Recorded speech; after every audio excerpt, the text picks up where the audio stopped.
Is the path to your true calling hidden behind the courage to walk away? Meet Jeremy Lasman, an ex-SpaceX innovator who's transforming lives through imagination technology, a groundbreaking concept that redefines personal growth. How did he do it? By embracing radical personal evolution and reshaping his mindset. He's pioneering a new frontier of human potential. In this episode, you uncover Jeremy's secrets to shifting from survival mode to unleashing your creativity and passion. Don't miss it, because Jeremy reveals the crucial mindset shifts needed to thrive in a rapidly changing world. So, Jeremy, welcome. I'm excited to hear what inspired you to leave SpaceX and start a whole new industry centered on passion and personal growth. What are you most curious about right now? I think what I'm most curious about is, how did you find the courage to leave such a job? The story is I joined SpaceX back when it was a startup. In a startup energy, it's very lean and you have to wear a lot of hats. And I came in literally right out of high school and I didn't have a lot of experience. So it was a lot of on-the-job learning. I think I was there for close to 6 or 7 years. SpaceX grew immensely. For each of the hats that I was wearing in that startup energy, they started to find experts for each of those things.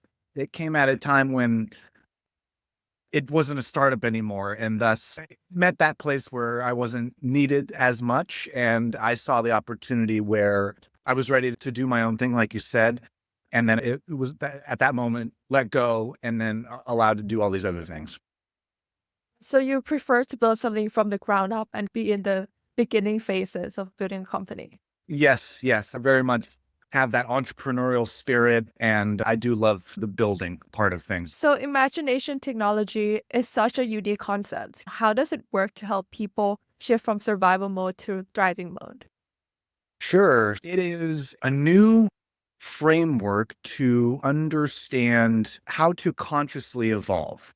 So back early in my personal development days, I was really isolated and feeling alone with a lot of neurotic thought and the inability to focus and quiet my mind. And I was searching for a way to be of use and be of purpose. And I felt like my mind getting in the way. And it was almost like I was fighting myself in order to feel worthy of expressing myself or having a purpose, or I was just met with all this resistance and fear of taking risks. I think we can all feel that in our own way. And I had this realization as a techie. I love technology. I grew up with it. Tech for Founder podcast. And it was like I saw the way that I was looking at the body, mind, spirit as like the hardware and the software metaphor. And I took that kind of further and I was like, I need a new operating system. That was the realization, because I felt limited by my mind, almost to the level of feeling abused by it. I could barely sit still and meditate for 5 minutes. And that realization opened up this invention for how can we design a better operating system that aligns more with our natural way of being, that could get all these things out of the way that withhold us from the creativity, the expression, the freedom that we really want. And that was the birth of imagination technology. And it's delivered through actually a very simple set of videos that invite you to actively experiment with different dimensions of yourself to foster subtraction of the limiters and the negativities that get in the way. And I feel like it's a revolutionary way of looking at evolution, especially now that we have technology to collaborate with us now. It's a whole new opportunity. Definitely. So you talk a lot about limitations and overcoming that. Would you say that those limitations that you face are mainly external, or would you say they're mostly internal? I think they work off of each other, but at the depth, I think it is an inner game. I think if you talk to a lot of high performers, athletes, even artists, it'll confirm to you that this is an inner game that we're talking about. It's a mental Yeah. game. It all starts with the mind. So I would say inner, but the outer will reflect that, and it'll amplify whatever's going on inside. So it's so important to address the inner climate, because that's where real transformation happens, I feel. I think I've recently heard this concept that the world is a mirror, not a window. So it's like it reflects what's inside of your inner world, which I have personally experienced myself. It's so Yes. interesting that you're coming on the podcast when I've just personally been learning about all these kind of like scarcity and abundance mindset and all these like moving from survival mode to creation mode. It's so cool that you're here and now we can talk about it. Yes. Oh, yeah. Bring the questions. So I'm so glad that it is very current. It is I feel where humanity is intersecting right now, right there it is hot zone evolution right now, uncomfortable, but very, if you are not dragging it, if you're not like fighting it and you're flowing with it, it is a very fruitful time, I feel, to be alive. Yeah, let's go. Yeah, Let's go. We're the intrigue. yeah, definitely. So you've called passion a fundamental human need. What for non-tech founders building their startups, how can they tap into this concept to fuel their work and motivate their teams? When I really feel like let's not gloss over that, what you just said there, like passion as a basic human need. I think conventionally we look at HR, human resources, especially mostly through the physical. There's the output of the human resources. And then recently, over the last few years, I think the mental health has become a very pivotal like aspect now that is paid attention to. Maybe not so much in the past, but now. So we're getting closer, but passion, I feel, is the next kind of HR, human resources perception of like how we can view what human energy actually is. And I feel like the more attention you put onto it, the more it will reveal itself as what distinguishes us humans from animals and machines is our passion. And if that is being restricted or limited in any way, comes down as these like physical, mental symptoms, psychological, that have all these things, all these pathways that you can go down that are great. But when you address the passion, you're getting to the actual fuel source that moves human emotion. And it is the next frontier of like where we're going to focus, especially with AI and all these things that are appearing, and the opportunities, like I said, really get to the root of how we evolve, how we access our performance, how we express our performance, and most importantly, like the quality of our energy. And that takes focus on your self-discovery and putting that space of getting to know yourself.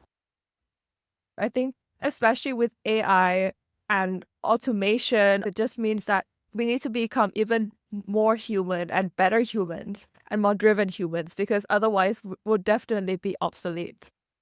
Yes, if we don't, we're being challenged to keep up. We're evolving together. And if we stay unconscious, if we stay ignorant, it will pass us by and we won't be able to play with these massive changes. I see what you're saying.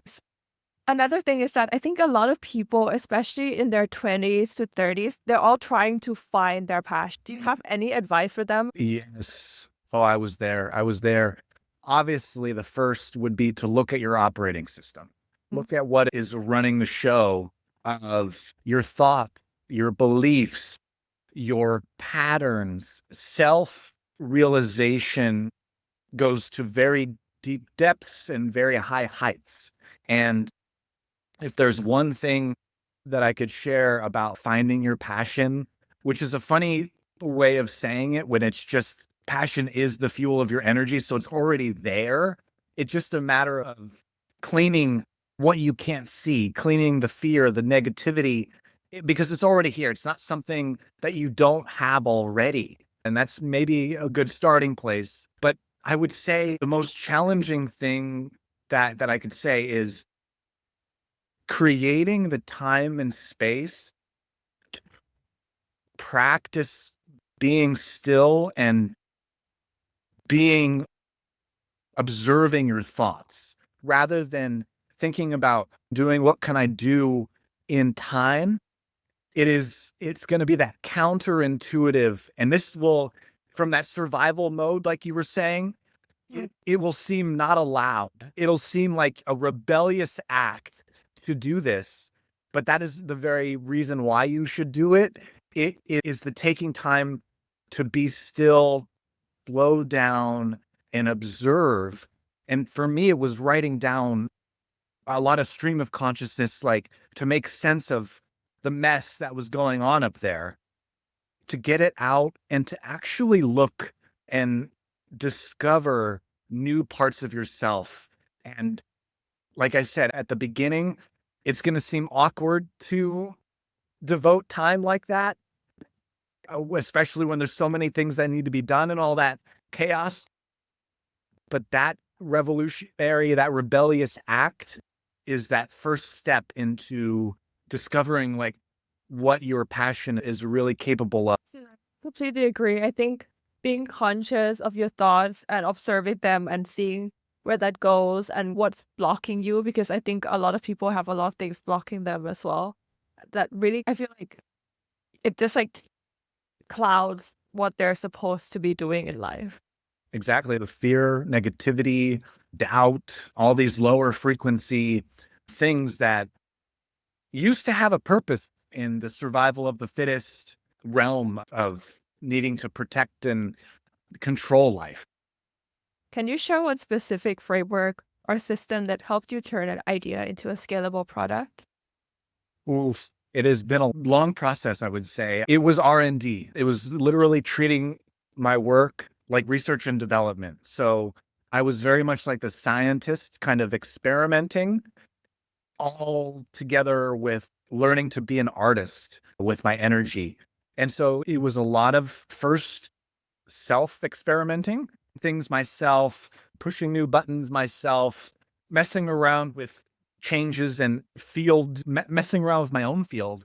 And then when I got to that point of I'm ready to share it, then it became researching and beta testing with different clients and different ways of delivering it and trying ways and learning from the data all the way to what we have with the Passion Company, where the aim was really to get it out of me and give it to a company that can spearhead it and scale it and make it bigger than if it was just mine.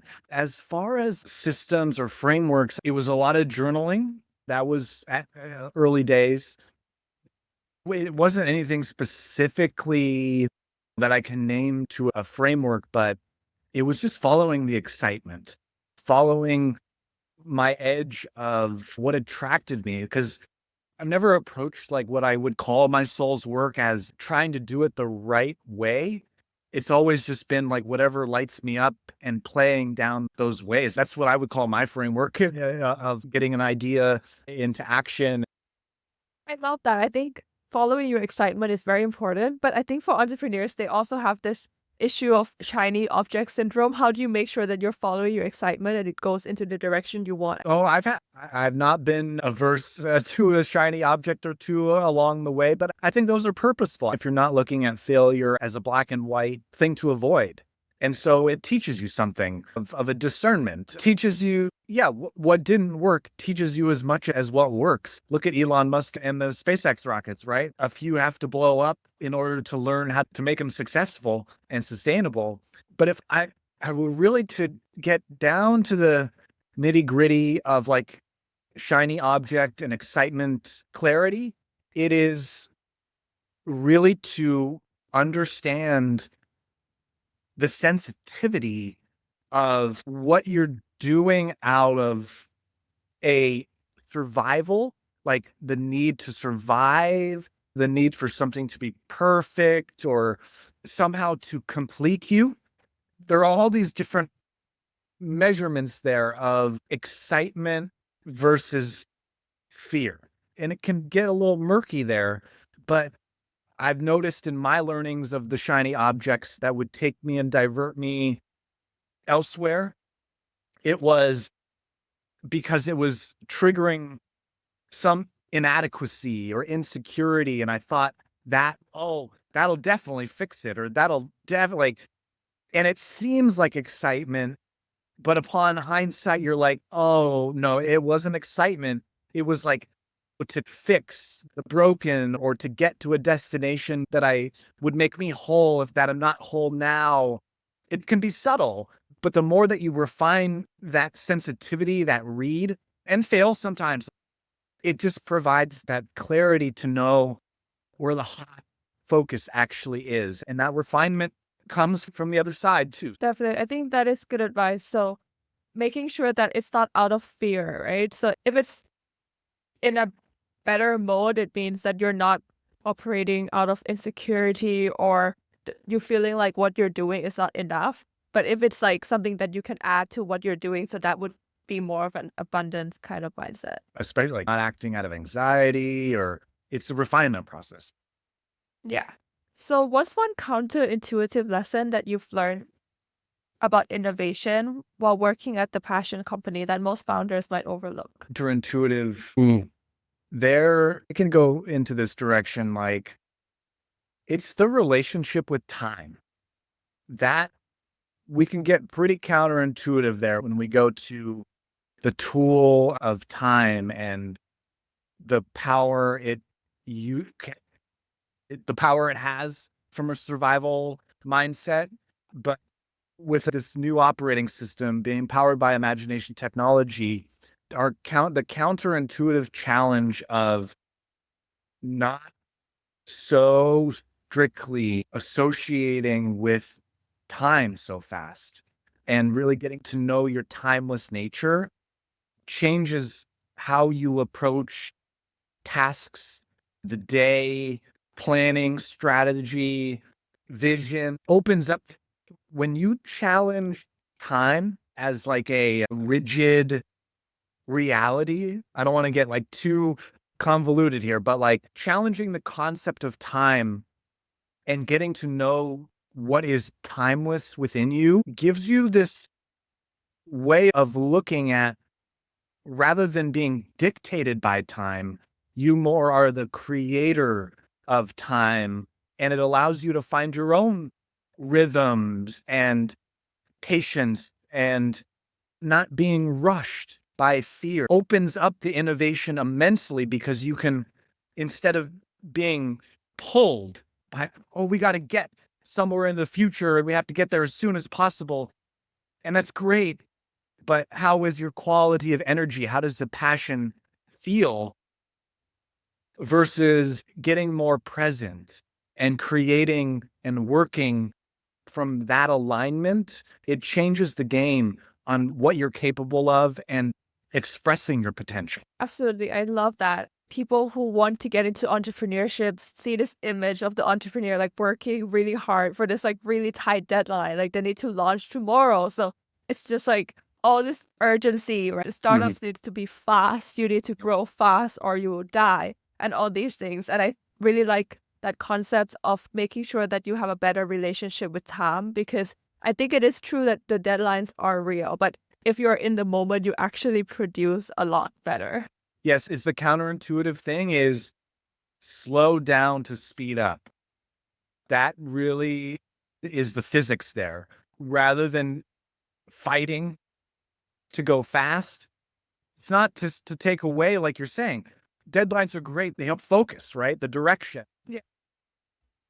But it's slow down to speed up. And it's a much more sustainable flowing thing, because you're eliminating a lot of the friction and resistances that would drain you otherwise. Definitely. So in your work, you've emphasized the importance of breaking free from limiting beliefs. What practical exercises or methods would you recommend for founders who might be struggling with self-doubt? Look at your operating system. One thing, doubt is a expression of limitation when it comes to your own relationship with your power. Self-doubt can be challenged. It can be understood. The best way that I approach anything, and I think I learned this from Elon without it being worded at the time, but it was the way that I approached everything, is first principles thinking. Are you familiar with that? No, actually, would you explain it to me? Yes. So first principles thinking is basically any problem that you're facing or any challenge that you're trying to overcome is getting to the essence of understanding to the smallest root of essence. So that means whatever the complexity is, you go down to the simplest, smallest thing that can't be broken down any further. That's first principles thinking. So it's even getting to the definition of the term that you're talking about and actually relearning or blank slating that you don't know anything about it. And now, what is doubt? You look it up in the dictionary and you read the definition and you see what the root is. And that gives you a first place to start in understanding what the problem actually is. And it opens up the creativity and the learning rather than what we conventionally do, which is, what is the answer? I need an Yeah. answer.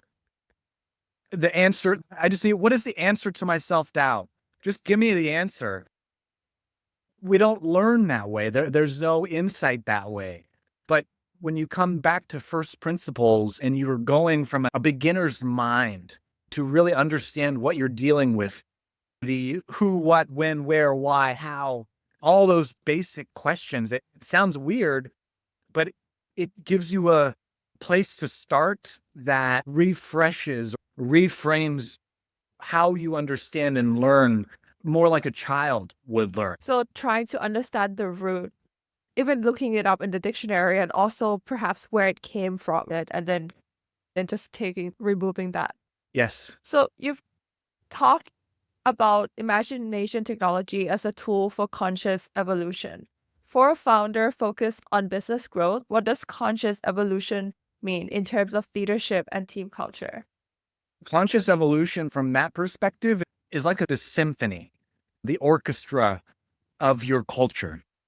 So when we have the vision and the mission giving us the direction, where we're going, multiplanetary species or sustainable energy, we have the ideas of, oh, yeah, that's so cool, where we're going. Conscious evolution, I would say, in a culture is all the components that are playing as a team together, doing so in a way that is of the highest passion, is of a dynamic, evolving dance and music that you're all making together. The more aligned and coherent everyone is evolving together towards that same direction, the better and faster things will flow. So having everyone on the team in alignment with that, with growth, but what if they're not able to come into alignment with your team? Does that mean they're not a fit, or do you have a way?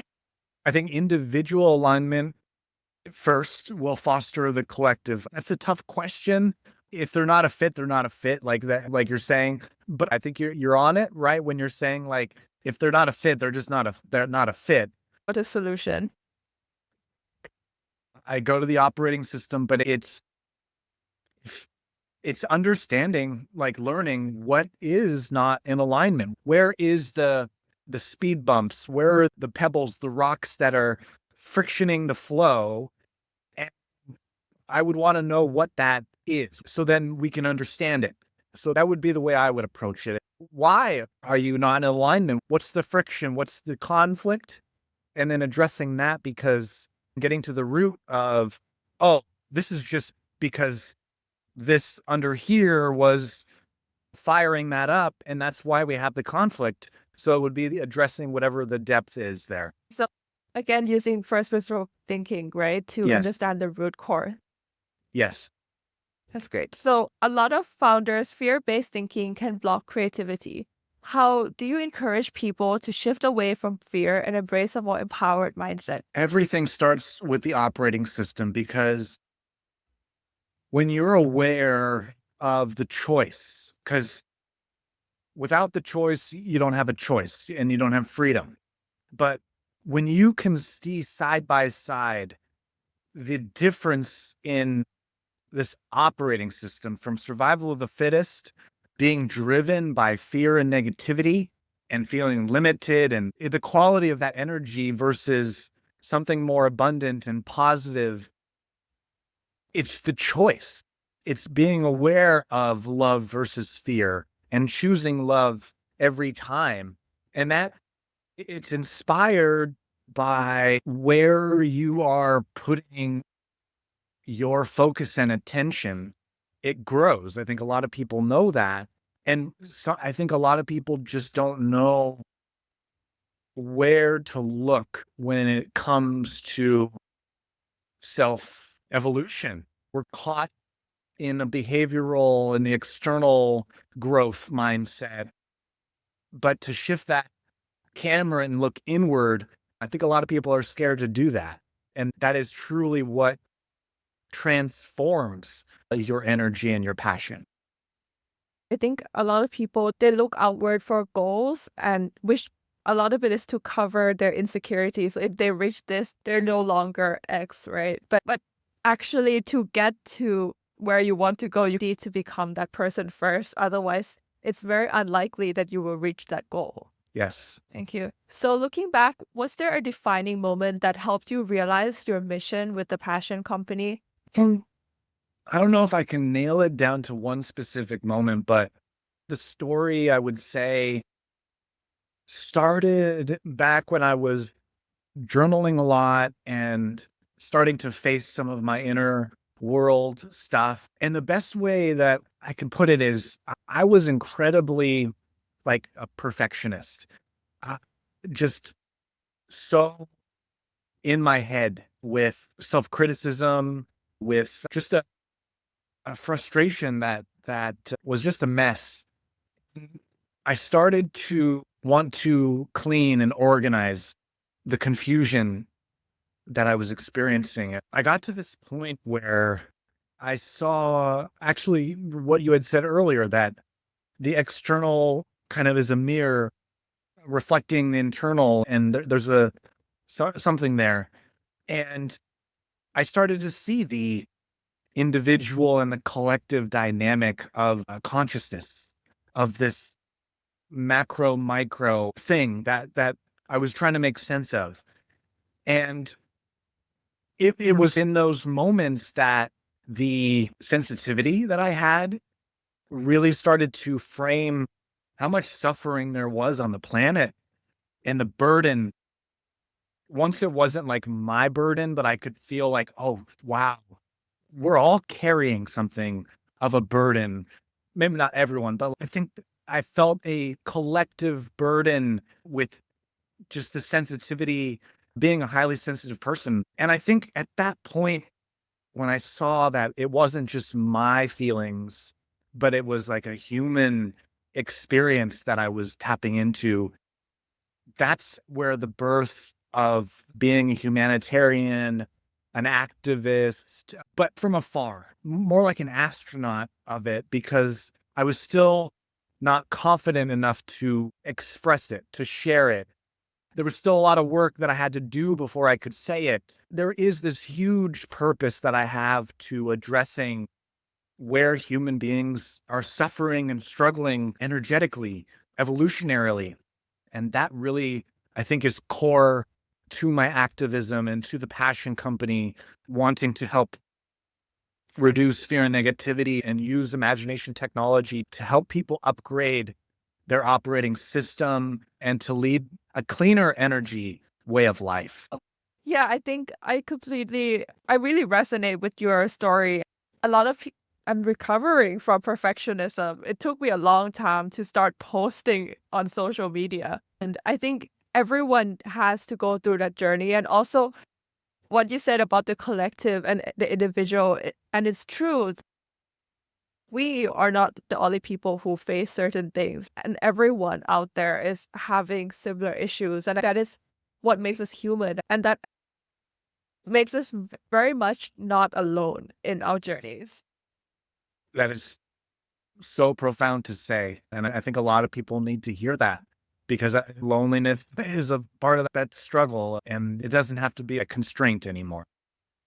So, for listeners who are in traditional careers but feel pulled towards something more, what advice would you give to help them start their own journey of self discovery and purpose?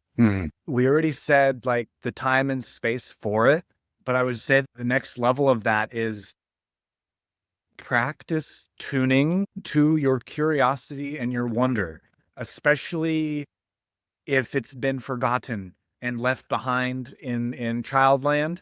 I would say spend some time revisiting what that was like and trying to remember where that curiosity and wonder is located in yourself. That's paramount to exploring and making your life a great experiment where it's not really about success or failures. It's about the process. I love that. I think what you said about curiosity and wonder that we left in Childland, I think it's very key for finding your purpose because I think we all already have our purpose and a lot of times we found it, but then we chose to conform because now we're teenagers. Now we have to be like everyone else. But actually, I feel like for many, especially myself, I think there was always something that I liked in childhood that I get to do now. It was all covered up by societal validation and all these things that I think if you remove the layers, like you said, with first principle thinking, you can really get to the core of what your passions are. Yes. Oh, it's beautiful. It's beautiful discovering your inner rebel, the one that can think outside the box. Definitely. I think this is such a good note to end this podcast on. I'm sure it will inspire a lot of founders and aspiring founders or anyone who wants to take a path that is in line with their real passions. Thank you so Yes. much, Jeremy, for coming on the show. I loved your energy and I'm sure everyone will too. Thank you very much for having me, Panida. It was